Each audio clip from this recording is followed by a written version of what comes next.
Anime fans அனைவருக்கும் வணக்கம். So இன்றைக்கி பார்த்தீங்கன்னா த்ரோன் ஆஃப் சீல் எபிசோட் 8 தான் பார்க்க போகிறோம். போன எபிசோட் எங்கே முடிஞ்சிருக்கும் அப்படின்னா, இவங்க ரெஜிஸ்ட்ரேஷனுக்காக போயிருப்பாங்க. அந்த இடத்துல ஒருத்தன் இவங்க கிட்ட வம்பு பண்ணியிருப்பான். ஸோ லீ என்ன பண்ணுறான்னா, இவங்கிட்ட சண்டை போடலாம் அப்படின்னு சொல்லிட்டு பார்க்குறான். பட் ஆனால் நம்ம ஹீரோ சொல்கிறான், இவங்கிட்டலாம் டைம் வேஸ்ட் பண்ணுவானா, நம்ம போய் வந்த வேலையை பார்க்கலான்னு சொல்லிட்டு போகிறான்ப்பா. சரின்னு போன உடனே அங்கே இருக்கக்கூடிய அந்த லேடி கேட்குறாங்க, உன்னுடைய பேட்ஜ் வச்சிருக்கியாப்பா அப்படின்னு கேட்குறாங்க. ஏன்னா வந்து காட்டணும் இல்லையா.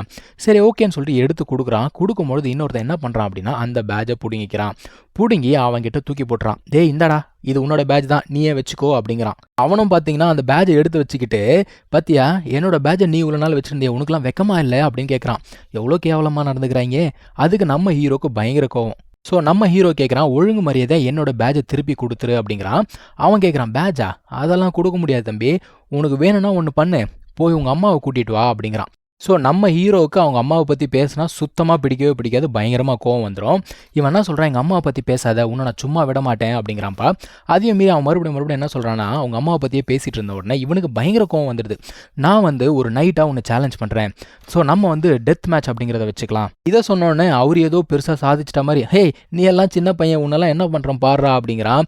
அதுக்கேற்ற மாதிரி சுற்றி இருக்கிறவங்க எல்லாருமே அவனை கொன்னுடு விடாத அப்படிங்கிறாங்க. டேய் உன் சைஸ் என்ன, அவன் சைஸ் என்ன, உனக்கெல்லாம் மனசாட்சி அப்படிங்கிறது இருக்கா இல்லையா. ஸோ ரெண்டு பேருமே என்ன பண்ணுறாங்க, இப்போ சண்டை அப்படிங்கிறத போடுறாங்க. அதில் நம்ம ஹீரோவோடைய டெக்னிக்ஸை வந்து அவனால் சுத்தமாக தாக்கு பிடிக்கவே முடியல. நம்ம ஹீரோ மறுபடியுமே அவனுக்கு தெரிஞ்ச எல்லா டெக்னிக்குமே யூஸ் பண்ணுறான்ப்பா. கிராஸ் ஸ்கில்லு, அவனோட பியூர் ஒயிட் ஸ்வாடு, இது எல்லாமே யூஸ் பண்ணுறான். அவனால் சுத்தமாக தாக்கு பிடிக்க முடியல, ரொம்ப ஈஸியாகவே டிஃபீட் பண்ணிடுறான். டிஃபீட் பண்ணி முடித்தவொடனே இவனோட பேட்ஜ் அப்படிங்கிறது இவன் கைக்கு வந்துடுச்சு. அந்த டைமில் மற்றவங்களாம் இருக்காங்க இல்லையா, நம்ம ஹீரோவை அட்டாக் பண்ணலான்ற மாதிரி வராங்க. அந்த டைமில் லீ சும்மா இருப்பாளா.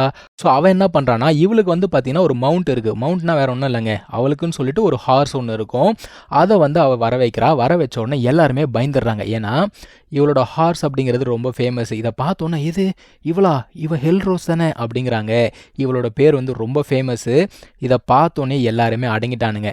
இப்போ இவங்க எந்த பிரச்சனையும் இல்லாமல் போய் ரெஜிஸ்ட்ரேஷன் பண்ணுறாங்க. ரெஜிஸ்ட்ரேஷன் பண்ண உடனே என்னடா வேலை இருக்குது அப்படின்னு பார்த்தா, அந்த இடத்துல ஒரே ஒரு வேலை தான் இப்போதைக்கு பெண்டிங் இருக்குது. அதாவது ஒரு ஸ்வாம்ப் ஒன்று இருக்குது, அங்கே இருக்கக்கூடிய ஒரு பீஸ்ட்டை போய் பிடிக்கணும்பா. அது சாதாரண பீஸ்ட்டு கிடையாது, அதுக்கு வந்து நிறைய இல்யூஷன் பவர்லாம் இருக்குது போல தெரியுது. இதுக்கு முன்னாடி போனவங்கலாம் பயங்கரமாக மென்டலாக அஃபெக்ட் ஆகிருக்காங்க. ஸோ ஒருத்தன் போனவன் என்ன ஆயிருக்கும்னா, அங்கே ஒரு பொண்ணு ஒன்று தெரிஞ்சிருக்கும். அந்த பொண்ணு என்ன சொல்லியிருக்கோம், நான் வந்து உன்னோட ஒய்ஃபு அப்படின்னு சொல்லிட்டு சொல்லியிருக்கோம். இவனும் ஒய்ஃபுன்னு சொல்லிட்டு பின்னாடியே போயிருப்பான். அந்த டைமில் கூட அவனோட ஸ்பிரிட் பவர் வந்து ஆன் பண்ணியிருக்கோம். டேய் உனக்கு எதிரா ஒய்ஃபு, இது வரைக்கும் நீ தனியாக தான்டா வாழ்ந்துருக்கே அப்படின்லாம் சொல்லியிருக்கோம். ஆனால் அதையும் மீறி டெம்ப்டேஷனில் பின்னாடியே போய் பயபுல மைண்ட் அப்படிங்கிறது பாதிக்கப்பட்டு பைத்தியமாக சுற்றிக்கிட்டு இருக்கு. ஸோ அதனால் அந்த லேடி என்ன சொல்கிறா அப்படின்னா, நீங்கள் போகிறதுக்கு முன்னாடி இந்த மாதிரி அந்த பாய்சனை கவுண்ட்ராக்ட் பண்ணுறதுக்காக மருந்தெல்லாம் வாங்கிட்டு போங்க அப்படின்னு சொல்கிறாங்க. நான் எங்கே போய் வாங்குறது அப்படிங்கிற மாதிரி கேட்கும்பொழுது, ஒருத்தன் அதெல்லாமே விற்றுக்கிட்டு இருக்கான். அவனும் அந்த இடத்துக்கு வரான். பார்க்க சின்ன பையன் மாதிரி தான் இருக்கான். பட் ஆனால் இவன் ஒரு மெஜிஷியன். சூப்பராக வந்து பார்த்தீங்கன்னா இந்த பில்ஸ் எல்லாமே ரெடி பண்ணக்கூடிய ஒரு ஆள். என்ன பிரச்சனைனா, அந்த குதிரை இருக்குல்ல, இவனுடைய அந்த கிரீன் கலர் ஹேரை பார்த்தோன்னா அது என்ன புல்லுக்கட்டுன்னு நினச்சிக்கிச்சா என்னன்னு தெரியல, அவன் முடியை போட்டு கடின்னு கடிக்குது. அவனா டே என்னடா இது இந்த மாதிரி என்னை கடிச்சிக்கிட்டே இருக்கு, யாரோட ஹார்ஸ்ரா இது அப்படின்னு சொல்லிட்டு உள்ளே வரான். உள்ளே வந்தோடனே இதுக்கு முன்னாடி நம்ம ஹீரோ சண்டை போட்டான் இல்லையா, அது எல்லாத்தையுமே அவனும் பார்த்துட்டு இருந்தான் போல தெரியுது. ஸோ இவன் கேட்குறான், இந்த மாதிரி அவன்கிட்ட எங்களுக்கு மாத்திரலாம் வேணும், எனக்கு கொடுங்க அப்படின்னு சொன்னோடனே இந்த மாதிரி 3 கோல்டு காயின்ஸ் அப்படிங்கிறான். சரி கோல்டு காயின் தானே வச்சுக்கோன்னு சொல்லிட்டு 3 கோல்டு காயின் கொடுக்குறான். ஓகேப்பா சூப்பரு, நான் உன் சண்டையெல்லாம் பார்த்தேன், சூப்பராக இருந்தது, ஸோ உனக்காக இந்தா வச்சுக்கோ அப்படின்னு சொல்லிட்டு 2 பாட்டில் கொடுக்குறான்ப்பா. அந்த 2 பாட்டிலில் தான் வந்து இவங்களுக்கு தேவையான மருந்து அப்படிங்கிறது இருக்குது. அங்கேருந்து கிளம்பி போகலான்னு பார்க்குறான். ஆனாலும் அந்த குதிரை இவனையே தான் டார்கெட் பண்ணிகிட்டு இருக்கு. அது இவனை வந்து புல்லுக்கட்டுன்னு நினச்சிக்கிச்சா என்னங்கிறது தெரியல.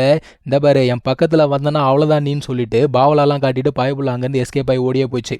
ஸோ இப்போ இவங்க இந்த மிஷனை முடிக்கணும் அப்படிங்கிறதுக்காக கிளம்பி போகிறாங்க. அந்த ஒரு ஹார்ஸில் தான் பறந்து போயிட்டு இருக்காங்க. நம்மளோட ஹீரோ கேட்குறான், எனக்கு இந்த மாதிரி மவுண்ட் எப்போ கிடைக்கும் அப்படின்னு சொல்லிட்டு கேட்குறான். அவன் என்ன சொல்கிறான்னா, 20 வயசுக்குள்ளே நீ வந்து லெவல் 3 அப்படிங்கிறது வந்துட்டேன்னு வச்சுக்கோயேன், அந்த ஒரு மவுண்டனுக்கு போயிட்டு உன்னோட மவுண்டை நீ செலக்ட் பண்ணிக்கலாம் அப்படின்னு சொல்லிட்டு சொல்கிறா. ஸோ உனக்கு பிரச்சனை இல்லைடா, நீ வந்து சின்ன வயசுலேயே இவ்வளோ பெரிய நைட்டாக மாறிட்ட, உனக்கெல்லாம் ஒரு பெரிய விஷயமே கிடையாது, ஈஸியாக உனக்கு மவுண்ட் கிடச்சிடும், கவலைப்படாத அப்படின்னு சொல்லிக்கிட்டு இருக்கா. பேசிக்கிட்டே இருக்கும்போது அந்த ஒரு இடத்துக்கும் போய் ரீச் ஆகிறாங்க. போனோன்னா அந்த இடம் வந்து பார்த்தீங்கன்னா ரொம்ப அழகாக இருக்குது. அவங்க பாட்டுக்கு ஜாலியாக நடந்து போய்கிட்டே இருக்காங்க. அந்த இயற்கை காட்சிகள் எல்லாமே ரசிச்சுட்டே போய்கிட்டு இருக்காங்க.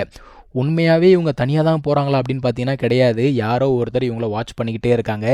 அங்கே இருக்கக்கூடிய பிளான்ட்டில் இருந்து ஒரு பாய்சன் இவங்கள ஆல்ரெடி அஃபெக்ட் பண்ணிடுச்சு. ஆனால் அது அவங்களுக்கு தெரியவே தெரியாது.